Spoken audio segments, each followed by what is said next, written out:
नमस्कार। खबर हटकर में आप सभी दर्शकों का बहुत बहुत स्वागत है। मैं हूं असीम मिश्रा। शुरुआत करना चाहेंगे सबसे पहले हेडलाइंस के साथ। पितृपक्ष में अयोध्या के सरयू तट पर दूर दूर से पहुंच रहे हैं लोग। पितरों का श्राद्ध कर जीवन में सुख और शांति की कर रहे हैं कामना। जम्मू कश्मीर में हुई G20 बैठक का पर्यटन पर दिखने लगा है असर। सम्मेलन के बाद घाटी में पर्यटकों की संख्या में तेजी से इजाफा। पूरी दुनिया देख रही है घाटी की बदली हुई तस्वीर।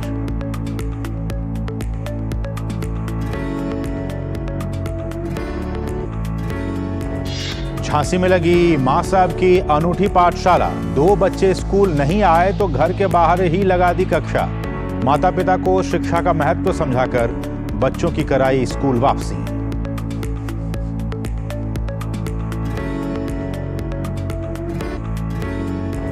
हौसलों के आगे बेमानी हुई उम्र की दीवार। बड़ोदरा में 80 साल के चंद्रकांत जोशी की अनूठी कलाकृतियां देख लोग हैरान।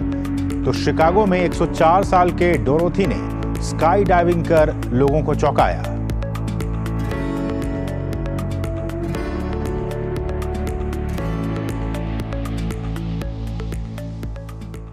बात परंपरा और विरासत की।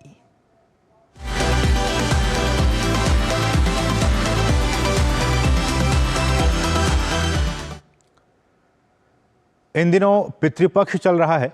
लोग घरों में या पवित्र नदियों के तट पर अपने पूर्वजों को याद कर उनके मोक्ष की कामना कर रहे हैं। अयोध्या की सरयू नदी के किनारे भी काफी दूर दूर से लोग पितरों को श्राद्ध कर उन्हें देकर जीवन में सुख और शांति की कामना करने के लिए पहुंच रहे हैं। रामनगरी के सरयू तट पर श्राद्ध व तर्पण के लिए देश के अलग अलग हिस्सों से श्रद्धालुओं का आगमन शुरू हो चुका है। यहाँ लोग अपने अपने पूर्वजों के नाम का पिंडदान कर रहे हैं। पितृपक्ष में श्रद्धापूर्वक पूर्वजों का श्राद्ध करने से जीवन में सुख और समृद्धि का वास होता है। पितृपक्ष पूर्वजों को तृप्त करने का महापर्व है। इस बार पितृपक्ष 29 सितंबर से शुरू हुए हैं, जो 14 अक्टूबर तक चलेंगे। इन दिनों सरयू के तट पर लोग अपने पितरों की आत्मा की शांति के लिए दान, हवन, पूजा पाठ समेत ऐसे अनुष्ठान कर रहे हैं जिससे उनके पितरों की आत्मा तृप्त हो और उन्हें मोक्ष की प्राप्ति हो। अयोध्या में 15 दिन तक सरयू नदी के किनारे पिंडदान और तर्पण करने वालों का सिलसिला जारी रहेगा। अयोध्या में जो है भगवान राम ने कहा है अतिशय प्रिय यहाँ के वासी। अयोध्या उनको ज़्यादा प्रिय है। तो कहने का तात्पर्य है कि अयोध्या में सरयू नदी के किनारे बैठ के ये कर्म कांड के अनुसार यदि नारायण बलि की पूजा होती है तो जिसके लिए होती है उस प्रेत को प्रेतत्व की विमुक्ति मिल जाती है। तो ये प्रेतस्य विमुक्ति प्राप्ति के लिए यह नारायण बलि की पूजा हो रही है। जिसके घर में पितृदोष है या किसी की अकाल मृत्यु हुई है वो यहाँ आकर के त्रिपिंडी श्राद्ध करवाते हैं। इसमें 3 देवों का पूजा होता है, ब्रह्मा विष्णु महेश। ये मोक्ष के दाता हैं, उनके पितरों को मोक्ष हो जाता है, इसलिए लोग आकर के यहाँ पूजन करवाते हैं। ऐसी मान्यताएं हैं कि पितृपक्ष में श्राद्ध और दान करने से पितरों की आत्मा शांत होती है और पूर्वजों की दया दृष्टि और आशीर्वाद हमेशा बना रहता है। Bureau report, DD news. और अब आपका शहर, आपका गांव।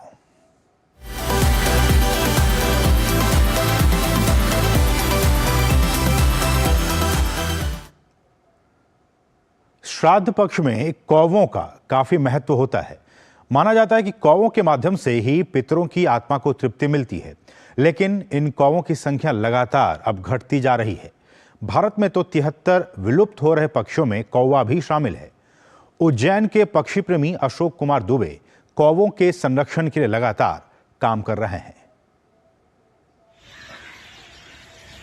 कौवों का हिंदू परंपराओं और कर्मकांड में काफी महत्व है।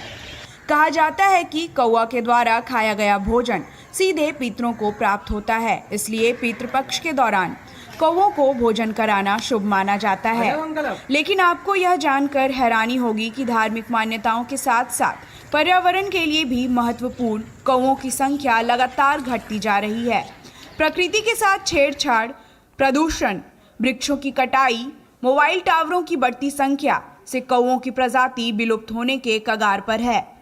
कौवों की घटती संख्या गंदगी को बढ़ा रही है। भारत में 73 विलुप्त हो रहे पक्षियों में कौवा भी शामिल है। ऐसी स्थिति में कुछ पक्षी प्रेमी ऐसे भी हैं जो इन कौवों को बचाने के लिए सक्रिय हैं। वास्तव में कौवों को भोजन कराना चाहिए।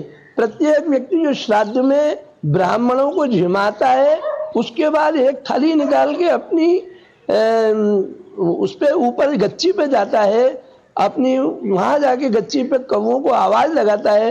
दुर्भाग्य की बात यह है कि बहुत ही कम लोग ऐसे हैं जिनको कौवों के दर्शन हो पाते हैं।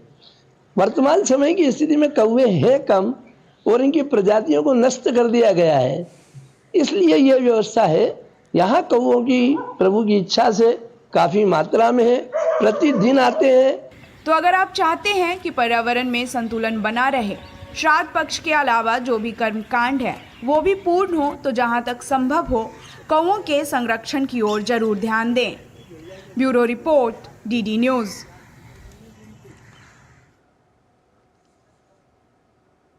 बढ़ेंगे आगे। हिमाचल प्रदेश की राजधानी और पहाड़ों की रानी शिमला घूमने के लिए आने वाले पर्यटकों और अन्य यात्रियों के लिए खुशखबरी है। शिमला कालका रेलवे हेरिटेज ट्रैक पर ट्रेन की आवाजाही शुरू हो गई है। शिमला घूमने की तैयारी कर रहे पर्यटकों के लिए एक अच्छी खबर है। लगभग 3 महीने पहले हिमाचल में हुई भारी बारिश और भूस्खलन के बाद बंद हुई हेरिटेज ट्रेन सेवा बहाल हो गई है। रेलवे ट्रैक को यहां हुई भारी बारिश से काफी नुकसान पहुंचा था। जगह जगह हुए भूस्खलन से ट्रैक तहस नहस हो गया था। महीनों तक चले निर्माण कार्य के बाद दुरुस्त हुई पटरी पर पहली हेरिटेज ट्रेन शिमला से रवाना हुई है। भारतीय रेलवे के पास पहाड़ी इलाकों में ऐसी कई टॉय ट्रेन हैं। उनमें से एक कालका शिमला ट्रेन भी शामिल है, जिसे 2008 में यूनेस्को की विश्व धरोहर लाइन घोषित किया गया था। इस ब्रिज के कारण ये 14 अगस्त से बंद था। जब 14 अगस्त को फ्लड आया ना, तब से बंद था और अब ये 14 अगस्त से कंटिन्यू काम चला के, बल्कि 26 से NDRF काम कर रही थी ना, तो उन्होंने क्लियर दिया तो 26 से हमने शुरू किया, 26 अगस्त से। पर्यटन सीजन भी शुरू हो रहा है। ऐसे में देश भर के पर्यटकों के लिए रेल सेवा शुरू होना एक अच्छी और राहत भरी खबर है। एक अधिकारी ने बताया कि राष्ट्रीय आपदा प्रतिक्रिया बल के कर्मियों द्वारा 26 अगस्त को बचाव अभियान पूरा करने के बाद रखरखाव का काम शुरू हो गया था। फाइनली ये ट्रेन गई है, नॉर्मल ट्रेन अब कालका से आएगी पैसेंजर लेके। पहाड़ घूमने आने वाले पर्यटकों के लिए टॉय ट्रेन हमेशा से आकर्षण का केंद्र रही है। खूबसूरत प्राकृतिक नजारों के बीच घुमावदार ट्रैक पर ट्रेन की सवारी सभी को रोमांचित करती है। ऐसे में आपदा के बाद शिमला में टॉय ट्रेन का परिचालन सैलानियों के लिए एक अच्छी खबर है। Bureau report, DD news. और अब बदलती तस्वीर।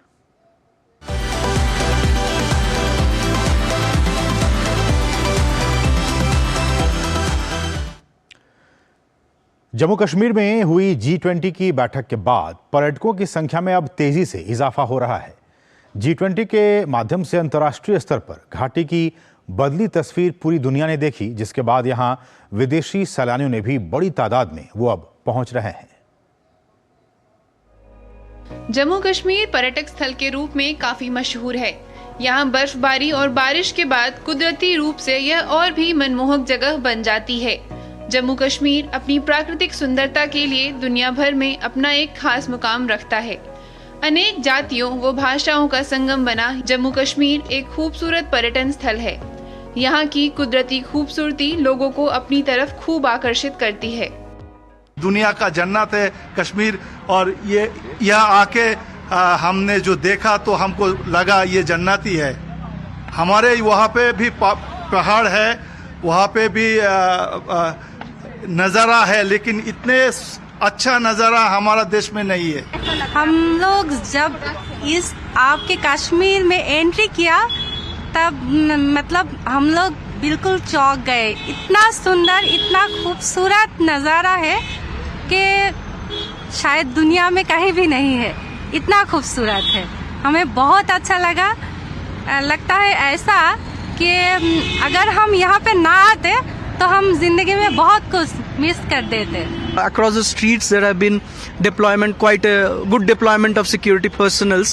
So it reinstates confidence among the tourists, and also the infrastructure in terms of road and these things are also, I feel, lot better what I have been given feedback at least 5-6 years back.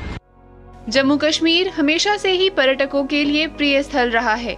लाखों की तादाद में पर्यटक यहाँ घूमने आते हैं और अलग अलग जगहों का आनंद लेते हैं। जम्मू कश्मीर उत्तर भारत का एक खूबसूरत पर्यटन स्थल है, जहाँ पर्यटन की संभावनाएं बहुत ही प्रबल हैं। ऐसे में G20 बैठक के बाद जम्मू कश्मीर में विदेशी पर्यटकों के आगमन में उल्लेखनीय वृद्धि देखी गई है। जम्मू कश्मीर अपने आप में दुनिया की सबसे खूबसूरत जगहों में से एक है और ट्रेडिशनली जम्मू कश्मीर में जो भी टूरिस्ट आते हैं, चाहे वो डोमेस्टिक टूरिस्ट हों या इंटरनेशनल इनबाउंड टूरिस्ट हों, वो बहुत इम्प्रेस होकर जाते हैं, बहुत अच्छा एक्सपीरियंस लेके जाते हैं। और जम्मू कश्मीर अपने आप में टूरिज्म सेक्टर के डिफरेंट जो नीश प्रोडक्ट्स हैं हम वो रखते हैं, चाहे वो एडवेंचर टूरिज्म हो, सबसे बेस्ट एडवेंचर टूरिज्म की अपॉर्चुनिटीज़ जम्मू कश्मीर में है, चाहे वो लेजर टूरिज्म हो, ऑल सीजन डेस्टिनेशन है, विंटर्स में, स्प्रिंग में, समर्स में, ऑटम में। कश्मीर घाटी बर्फ से ढके पहाड़ों और चमचमाती झीलों से घिरा हुआ है। क्षेत्र में अंतर्राष्ट्रीय यात्री एक बार फिर लुभावनी प्राकृतिक सुंदरता के इस सुरम्य गंतव्य की ओर आ रहे हैं। Bureau report, DD news. और यहाँ रुके एक और छोटे से ब्रेक के लिए, आप देखते रहिए DD न्यूज। अर्जुन, एग्जाम्स में you made us really proud. अब आगे क्या सोचा है? पापा, मैंने IIT जाना है और इंजीनियर बनना है। Think IIT, think विद्या मंदिर। बहुत हार्ड वर्क करते हो, मेरी तरह स्मार्ट वर्क करो। क्यों? लॉटरी लगी है? लॉटरी समझो, शेयर मार्केट के एक मस्त स्कीम में इन्वेस्ट कर रहा हूँ, गारंटीड हाई रिटर्न्स आएंगे। आपके गारंटीड हाई रिटर्न्स कोई करण अर्जुन नहीं है जो जरूर आएंगे? मतलब? पापा, शेयर मार्केट में जोखिम होता है, कोई भी गारंटीड हाई रिटर्न्स का वादा नहीं कर सकता, ये गैर कानूनी है। अच्छा? हाँ। समझ कर इन्वेस्ट कर। जहां चाह वहां राह, इस कहावत को सच साबित करती ये खबर देखते हैं।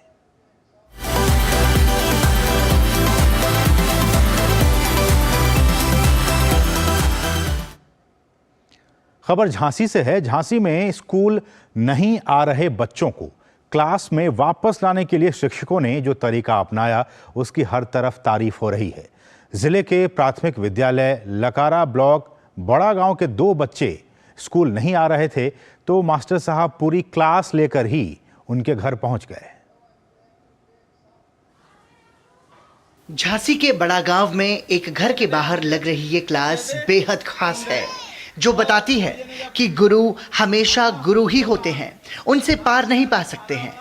ये हैं बड़ा गांव के प्राथमिक विद्यालय लकारा ब्लॉक के मास्टर जी अमित वर्मा, जो पूरे स्कूल के बच्चों के साथ उस घर के बाहर पहुंच गए जहां के 2 बच्चे काफी हफ्तों से स्कूल नहीं आ रहे थे।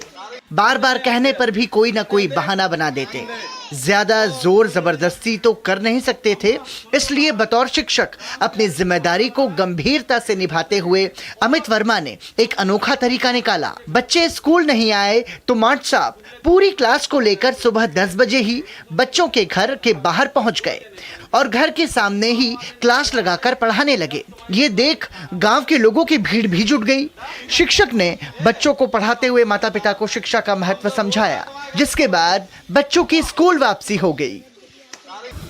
कक्षा हम 4 की क्लास में पढ़ते, हमारे घर से बच्चों को लुआ के सर हमारे घर पर आए थे हमको लेने। मेरा प्रयास रहता है कि उनका पाठ्यक्रम या प्रकरण ना छूट पाए। मैं बच्चों के साथ उनके घर पहुंच जाता हूं और उनके कुछ समय के लिए कक्षा वहीं संचालित करता हूं, जिससे उनके माता पिता आसक्त होते हैं कि कितना पढ़ाई हमारे लिए ज़रूरी है, और हम अगर अपने बच्चों को पढ़ाई से वंचित रख रहे हैं तो हम अपने आगे की पीढ़ी को आगे बढ़ाने से वंचित कर रहे हैं। स्कूल के प्राचार्य का कहना है कि अक्सर माता पिता बच्चों का स्कूल में दाखिला तो करा देते हैं, लेकिन शिक्षा की महत्ता को समझ नहीं पाते। इसीलिए माता पिता को जागरूक करने के लिए इस तरह के प्रयास लगातार किए जाते हैं।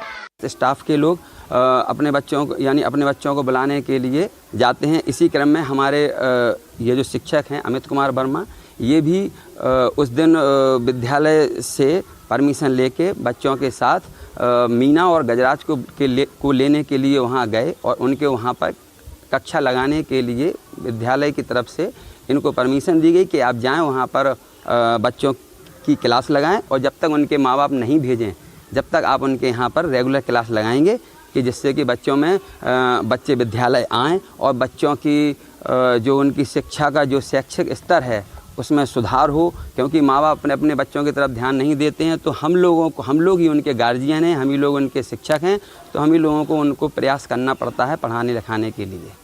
ग्रामीण भी शिक्षकों की इस पहल से बेहद खुश हैं।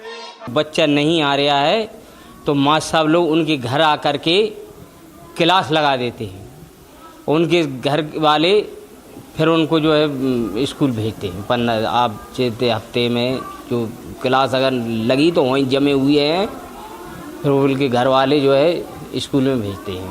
माँ साहब लोगों को धन्यवाद है। अगर इन शिक्षकों की तरह बाकी शिक्षक भी शिक्षण को केवल पेशा न समझकर एक जिम्मेदारी समझें तो इससे हर बच्चे के लिए शिक्षा ग्रहण करना आसान हो जाएगा। Bureau report, DD news. उम्र महज एक नंबर है और टैलेंट की कोई एक्सपायरी डेट नहीं होती है। ये बातें आपने कई बार सुनी होंगी, लेकिन क्या आपने इसका जीता जागता उदाहरण देखा है? आज हम आपको रूबरू करा रहे हैं एक ऐसी शख्सियत से जिन्होंने बता दिया है कि उम्र महज एक नंबर है। जी हाँ, गुजरात में वडोदरा के रहने वाले कलाकार चंद्रकांत जोशी, जिनकी उम्र 80 साल है, लेकिन एक से बढ़कर एक कलाकृतियां बनाकर लोगों को वो आश्चर्य में डाल देते हैं। ये है वडोदरा के लघु कलाकृति कलाकार चंद्रकांत जोशी जी। चंद्रकांत जोशी जी की उम्र है 80 साल, लेकिन जिस बारीकी से और सधे हुए हाथ से ये लकड़ी के टुकड़ों को तेजी से तराश कर लघु कलाकृतियां बनाते हैं, उसे देखने वाले हैरत में पड़ जाते हैं। जोशी जी ने साबित कर दिया है कि उम्र तो महज एक नंबर है और टैलेंट की कोई एक्सपायरी डेट नहीं होती। मेरी उम्र अभी 80 वर्ष की है। मैं पहले से ही 30 वर्ष का था जब से मैं कारपेंटरी काम करता था। अभी मेरी उम्र होने के हिसाब से मैं अभी काम कर सकता नहीं हूँ बड़ा काम।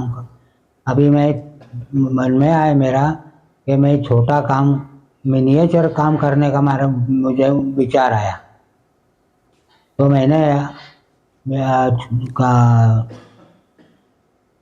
मैंने कुर्सी के अलग अलग प्रकार के डिजाइन वाले कुर्सियाँ बनाई और टेबल बनाया। 1 इंच की कुर्सी, 1 इंच की मेज, 2 इंच का सोफा और ऐसे ही लकड़ी के अलग अलग छोटी छोटी कलाकृतियां और खिलौने, ये सब चंद्रकांत जोशी जी की मेहनत और उनके महारत को बयां करते हैं। चंद्रकांत जोशी जी अब तक 50 से ज्यादा डिजाइन की लघु कलाकृतियां बना चुके हैं। वो आज भी जिस तरह से लकड़ी की छोटी छोटी कलाकृतियां बनाते हैं वो वाकई में आश्चर्यजनक है। सुबह 9 बजे से 10:30 बजे तक काम कर सकता हूँ और शाम को 5:30 से 7 बजे तक काम करता हूँ। ऐसा तो देखने जाओ तो डिजाइन प्रमाणे उसका टाइम होता है, लेकिन फिर भी मैं 3 दिन में एक मिनिएचर बनाने में समय करता हूँ। कई आर्कियोलॉजिकल साइट से ऐसे फर्नीचर और खिलौनों के बारे में जानकारी मिलती है, जिससे पता चलता है कि वुड मिनिएचर की कला काफी पुरानी है। गुजरात में कुछ ही लोग ऐसे हैं जो इस कला को सहेजे हुए हैं और बड़ोदरा के कलाकार चंद्रकांत जोशी जी ऐसे ही लोगों में शामिल हैं। Bureau report, DD news. और अब 7 समंदर पार की दुनिया।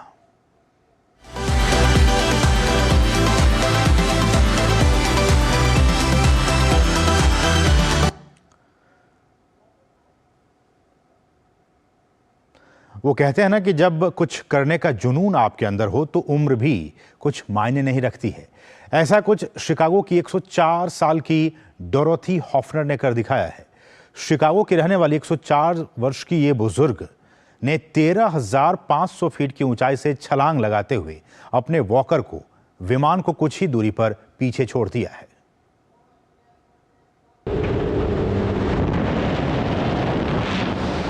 एक 104 साल की उम्र में स्काई डाइविंग सुनकर जल्दी यकीन कर पाना मुश्किल है, लेकिन हौसले बुलंद हो तो इंसान की उम्र मायने नहीं रखती। ये बात एक बार फिर से साबित की है शिकागो की 104 वर्षीय डोरोथी हॉफनर ने। 104 वर्षीय डोरोथी हॉफनर ने शिकागो में ओटावा इलिनॉइस के स्काई डाइव में एक हवाई जहाज से 13,500 फुट से छलांग लगाते हुए अपने वॉकर को विमान से कुछ ही दूरी पर पीछे छोड़ दिया। हम विमान से लगभग 5 फीट दूर रहे होंगे जब हवा का एक बड़ा झोंका आया। मुझे लगा कि यह बहुत मज़ेदार था। जब आपको अच्छा लगे तो आप ये काम कर सकते हैं। कभी कभी आपको इसे करने से डर लगता है, लेकिन अगर आपको अच्छा लगता है तो इसे करें। मैंने इधर उधर कोई हलचल नहीं की, बस सीधे नीचे चली गई। इसके साथ ही डोरोथी हॉफनर ने सबसे उम्रदराज स्काई डाइवर के रूप में अपना नाम Guinness book of world records में दर्ज करा सकती हैं। हॉफनर अभी अपने रिकॉर्ड के प्रमाणित होने का इंतजार कर रही हैं। हॉफनर ने अपना अनुभव साझा करते हुए कहा है कि यह अद्भुत था और उन्होंने इसका आनंद लिया। अपनी नीचे की धरती को महसूस करना वास्तव में एक अद्भुत एहसास है। बेहद खूबसूरत। रविवार एक खूबसूरत दिन था और नीचे सारी हरी घास थी। आश्चर्यजनक। मैं वास्तव में नहीं जानती, लेकिन यह मुझे बस मजेदार लग रहा था। गौरतलब है कि सबसे उम्रदराज स्काई डाइवर का गिनीज वर्ल्ड रिकॉर्ड मई 2022 में स्वीडन की 103 वर्षीय लिनिया इंगार्ड लार्सन के नाम है। Bureau report, DD news. और अब बाइस्कोप की बातें।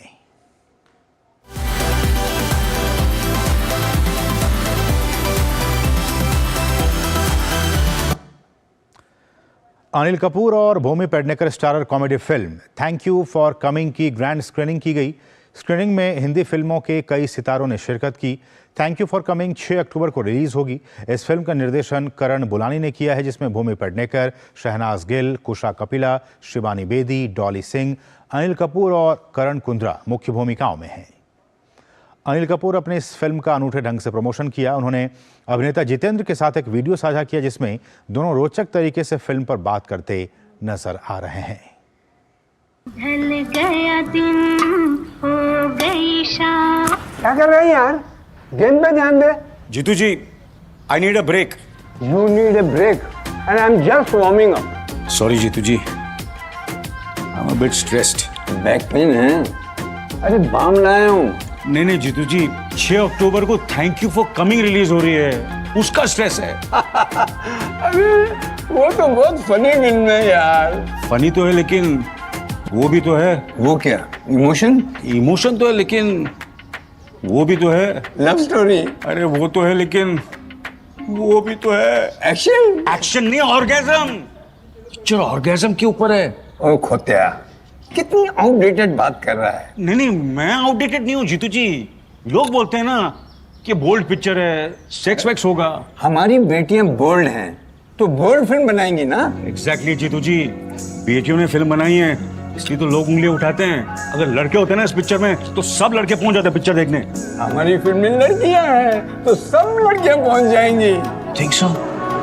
प्रोग्रेसिव लड़कियों की बोल्ड कहानी है। Women left, right and centre सब आएंगी।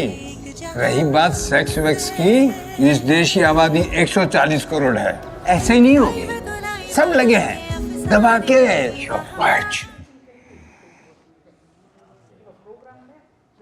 तो इसके साथ इस खास कार्यक्रम बस इतना ही। मुझे और हमारी पूरी टीम को दीजिए अनुमति। नमस्कार।